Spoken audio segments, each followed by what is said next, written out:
Aš tai esu realistas. Kovo 1 dieną įvyks savivaldybės tarybų rinkimai. Ir ten bus matyti, nes tiesiog neįsivaizduoju, kad mūsų rajone meras būtų išrinktas kovo 1 dieną. Meros bus rinkimai dar vienas turas, ne? Tai kol merą išrinks, tai jau koalicija bus sukurpta. Merui reikės nori, nenori su ta koalicija sudaryti savo koaliciją ir vadovauti jai. Aš manau, kad visgi yra partijos, taip, politika toj vietoje yra ne aukštoji politika ten, kur Seime, Vilniuje, čia yra daugiau tokia komunalinė politika, jeigu pažiūrėsite į programas visas, jos yra visas vienodas. Ir tai čia viskas priklausys nuo to, kaip jūs balsuosit. Koalicija gali būti marga, gali meras būti net butaforinis. Nedaug dievė tokiai situacijai, kad meras taptų butaforiniu. Tėvynės sąjungos ideologijai ir vertybėms artimos, aišku, visos dešiniosios jėgos. Ir mums tai yra labai svarbu. Formuojant koaliciją, žinoma, kad į tai atsižvelgsime pirmiausia. Tačiau man labai patiko ir pono Ambrozaičio pasakymas, kad reikia susitarti dėl darbų, kad nebūtų komunalinės politikos. Tai jeigu tai bus įmanoma, tai aš pritariu ir šitai idėjai. Kita vertus, regioniniai politikoje yra labai svarbu ir asmenybės, ne tik tai ideologija ir vertybės. Vertybės svarbiausia, aišku, visada, bet matot, kaip yra. Vieni jas deklaruoja tas vertybės ir jų nesilaiko, o kiti laikosi ir yra nepopuliarūs. Tai aš labai tikiuosi, kad jūs teisingai pasirinksite. Dėkui.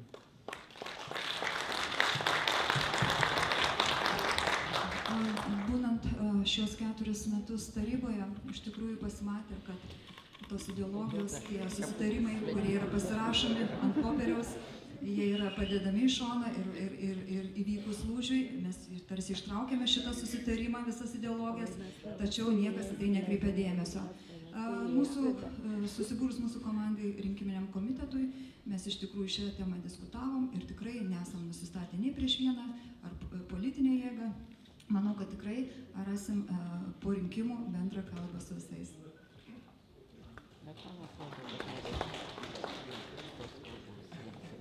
Aš esu pats jauniausias politikas, metus, pagal partijos stažą. Aš galvoju, kad mes, be abejo, vieni daugumą tikriausiai nelaimėsim, mums teks bendradarbiauti su kitom partijom. Ir aš manau, kad bus atsižvelgta į žmonių padarumą, į jų sąžiningumą ir į tos partijos, kurios pritars vykdymui mūsų partijos. Administracinės naštos Stasė Dylertienė. Aš pats kuruoju ūkio skyrių ir būtent nesant ūkio skyriaus pareigybės, sakykime, pusę metų, ten aš ir skaičius daviau, kad susitaupė virš 20 000 biudžeto.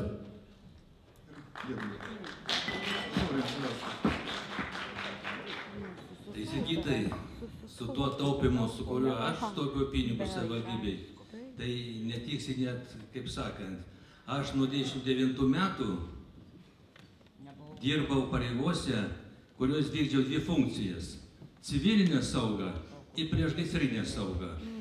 Ir toj civilinė saugoje turėjo būti specialistas, ir priešgaisrinė saugoje turėjo būti vadovas. Tačiau aš buvau vienas ir atlyginimą gaudavau tik tai už vienas pareigas. Tai prašau paskaičiuokit, kiek sutaupė Rančeliauskas pinigų savivaldybei. Dėkui. Bet kažin ar gerai, tas taupumas. Kad tokia yda yra Lietuvoje, ne vien tik Šilutės savivaldybėje, tai be abejo yra. Bet aš asmeniškai esu prieš tokius atkatus ir tikrai tokių atkatų negavau ir negausiu turbūt. Lietuviškai tai siūloma vadinti nuomilžių. Nuomelžis.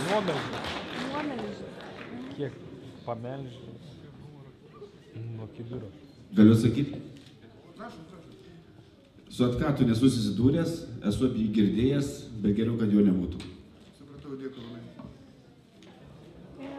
Manau, kad reikėtų vadinti šitą žodį tarptautiniu korupcija, o prieš korupciją reikia kovoti. Tam yra priemonės ir vienas iš pasiūlymų būtent skaidrus viešieji pirkimai per centrinę pirkimo organizaciją.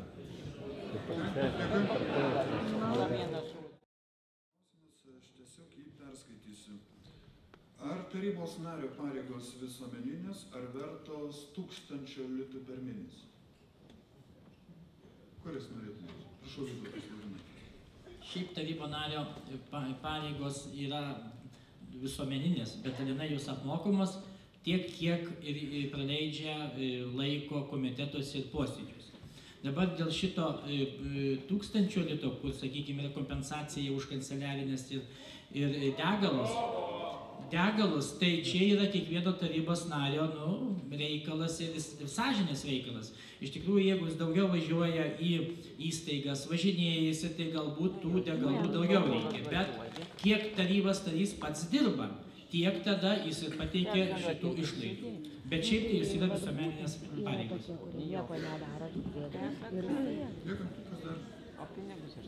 Na, iš ties, aš noriu pasakyti, kad aš pats atlygio esu atsisakęs to, kuris priklauso pagal tarybos nariui pagal jo praleistą laiką darbe, bet kompensacijos aš manau, kad vieniem kitiem, ypatingai dirbantiems tarybos nariam, jos yra reikalingos ir kiekvienas asmeniškai priima sprendimų, kiek jisai išleidžia tam darbui. Aš manau, kad aš asmeniškai tikrai dirbu nemažai ir važiuoju nemažai ir važiuoju ir į sostinę, sakysim, savivaldos reikalais ir lankausi ten ir taip toliau. Tai man sakysim, tikrai ta kompensacija, manyčiau, kad ir priklauso karts nuo karto. Dėkui.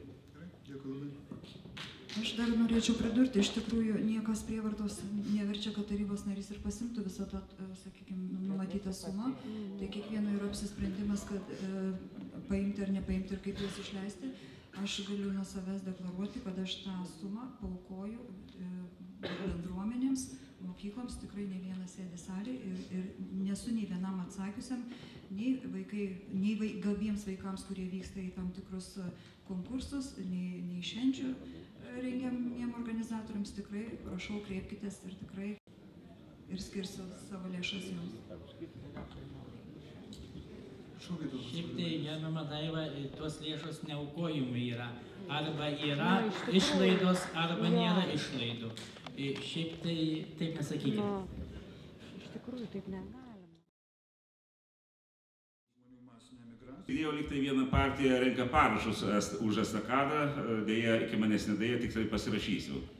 Tos parašus, nežinau, kas, jūs iškart pertraukite, aš atsakiau, jeigu ne taip, aš sakau girdėjau, jeigu aš nepasakiau, kad jūs renkat.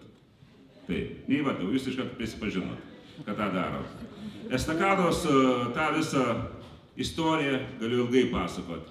Tikriausiai reikėtų paklausti buvusio Seimo nario. Tikriausiai nematau kelių atstovų, Vitrinsko nematau, Raimundo Plikščio nematau, kur buvom susitikimų ministerijų, kur aiškiai buvo įsakyta pozicija, kas padaryta, kas nepadaryta. Ir kas kaltas, dėl ko šiandien estakada nestovi savo vietai.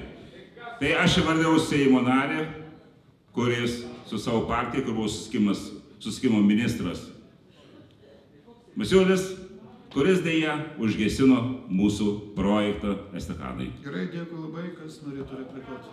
Renčialiausias, prašau. Dėl estakados, tai, kaip pasakyti, nepradėjau statyti, kai aš pradėjau dirbti, kiekvienais metais viską. O aš pasakysiu, kas kaltas. Dvi partijos kaltos. Jos nepasidalina, kokią estakadą statyti. Ar tokią estakadą. Todėl tos estakados ir šiandieną nėra. Mūsų partijų programoje yra įrašyta, kad estakada mūsų partijos dėka bus pastatyta. Aš norėčiau kolegas įspėti, kad, būkim korektiški, jeigu mes minim kažkokias tai partijas, tai paminėkim ir partijos pavadinimą, nes tada krenta, suprantant, visų partijų šešėlis. Būkim korektiški. Tai aš taip pat palaikau Arvydą, kad tai įvardykit tas partijas, nes kadangi dabar galvoju, čia kiek visi galvos, kad katros šitos dvi partijos. Jeigu jūs nežinot, kam Audrius Enzinas atstovauja kuriai partijai, tai galėtų gal pasakyti, Raimundas. Aš priimu kaip mestą kaltinimą liberalų sąjūdžiui. Aš manau, kad reikės viešai ir atsakyti už tą kaltinimą. Ačiū. Gerai, dėkui labai. Konkretus klausimas. Šiandien dar jie iš tikrųjų nepaskirti, bet jų vertinimai yra labai geri. Jeigu komisija atestacijos priims sprendimą, aš nežinau, ar priėmė ar ne, kadangi šiandien visą dieną nebuvau savivaldybėje, tai tokia galimybė yra. Kadangi jeigu leidžia valstybės karės tarnautojui pereiti be konkurso iš vienų pareigų į kitas pareigas, aš nematau čia jokios problemos. Bet tai turi būti aiškiai, skaidriai ir viešai pasakyta, kad šitas pareigūnas, tarnautojas yra perkeliamas, pervedamas į kitas pareigas. Mes žinom puikiai, ministerijose tas vyksta iš departamentų į departamentą, savivaldybės taip pat irgi yra laikosi valstybės karės tarnautojų įstatymo. Tai jeigu taip galim padaryti, kodėl ne? Jūs labai gerą žodį paminėjot, skaidriai. Bet padėkit ranką iš širdies ir pasakykit, ar šis dalykas buvo skaidriai atliktas. Atsiprašau, aš dar nebaigiau. Aš prisimenu, iš istorijos galim pasakyti, jeigu vagis būdavo, jis sugaudavo, jam pirštą nukirzdavo. O dabar jūsų žodžius, ką galim padaryti? Aš priminsiu, gerbiamas merė, jums, kad gerbiamas Grodeckas ilgą laiką dirbo mano skyriuje, ir aš tą žmogų labai gerai žinau. 2013 metais žmogus buvo įvertintas nepatenkinamai, 2012 patenkinamai, 2014 metais įvertintas labai gerai. Darykit išvadą. Dėl gerbiamo kito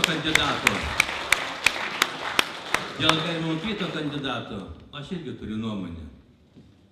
Kada buvo gerbiamas Purlys direktoriaus pavaduotojas,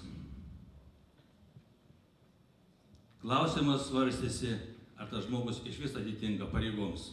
Ir šiandieną jis yra įvertinamas labai gerai. Aš sakau, kad tai neturėtų būti. Čia mano nuomonė asmeninė. Ir aš tik noriu pasakyti, kad gerbiamas Vančeliauskai, gal jums būtų neetiška komentuoti šitą klausimą. Jūs taip turite tą pyktį, kadangi jūs nebetekote tarnybos, bet kiek jums metų, jau suprantate? Gal leiskime jaunesniems žmonėms dirbti.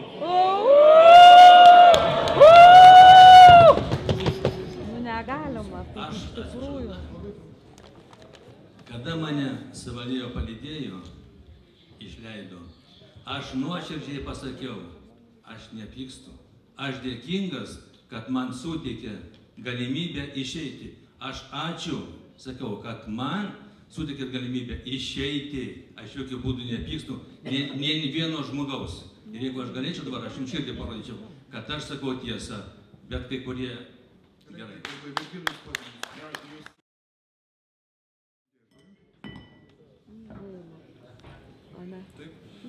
Klausimas adresuotas Daivai Žebelienei. Ar galite patvirtinti mintį, kad jūsų visuomeninis komitetas nėra Tvarkos ir Teisingumo dukterinė partija? Drąsiai galiu patvirtinti, kad tikrai ne ir tikrai nepergyvenkit. Tai nėra dukterinė partija. Kas nors manot kitaip? Aš vėl tai, jeigu žiūrite Marijos televiziją, aš vėl norėčiau paklausyti Seimo nario vieno, jis Seimos naris davė interviu, jis pakeitė savo nuomonę, ar nepakeitė?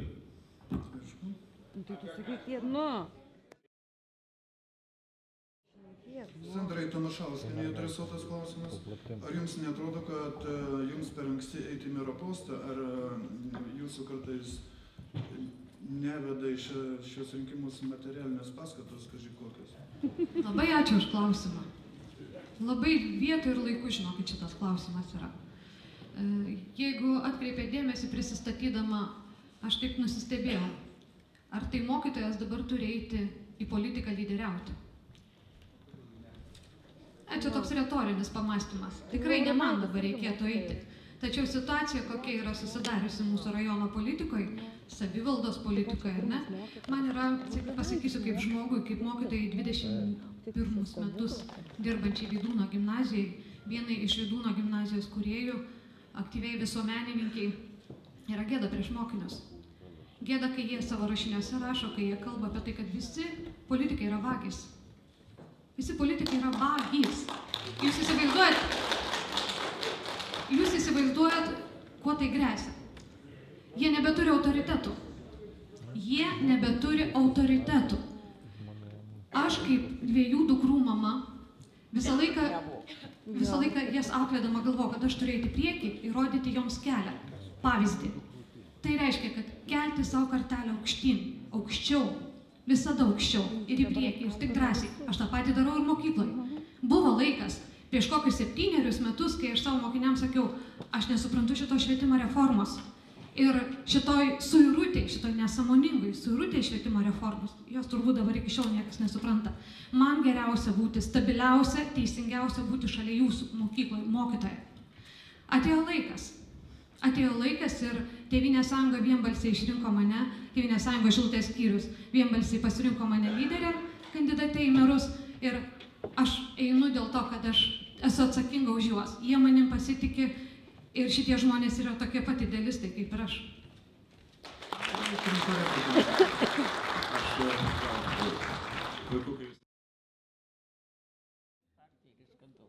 Supratau, dėkui.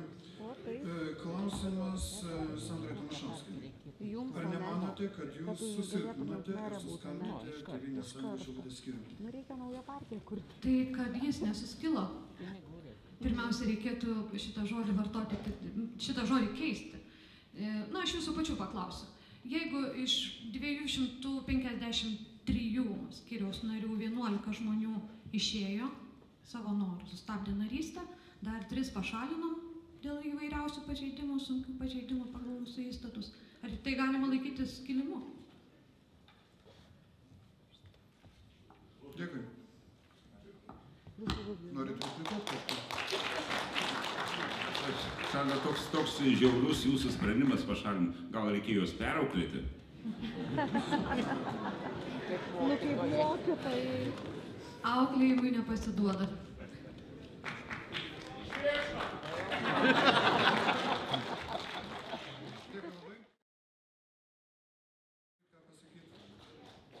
Arvydui Jakui konkretus labai klausimas.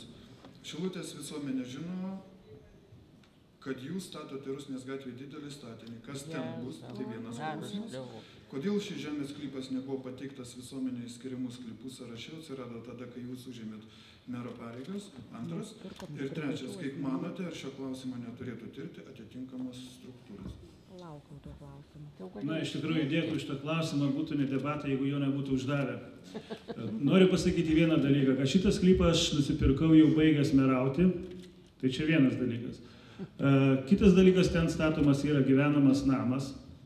Kitas dalykas. Trečias dalykas, čia sklando visokių gandų ir gandelių, kad neva jisai yra išparceliuojamas, parduodamas ir taip toliau. Nieko panašaus. Jis niekad nebuvo parceliuojamas, jis niekad nebuvo parduodamas, jis visuomet yra Arvydo Jako, jis yra įkeistas kredito unijai už gautą kreditą iki 2020 metų. Kredito unijai šiandien aš nesu jokios nieko skolingas. Ir aš tol, kol kreditą atidavinėsiu, jisai bus kredito unijai. Jis dabar yra renovuojamas ir jame ruošiuosi aš gyventi. Visa tiesa apie Arvydo Jako mistinį namą. Ir netikėkit, dar šiandien tokį, ne šiandien, prieš kelias dienas girdėjau, kad Balčytis Arvydas nupirko iš tavęs namą, o ten jis renovuoja. Dar kartą sakau, Arvydas Jakas renovuoja šitą namą ir ruošiasi jame gyventi. Tiek žinių apie šitą namą. Teisingai pasakė, bet dar to prašyti nebuvo.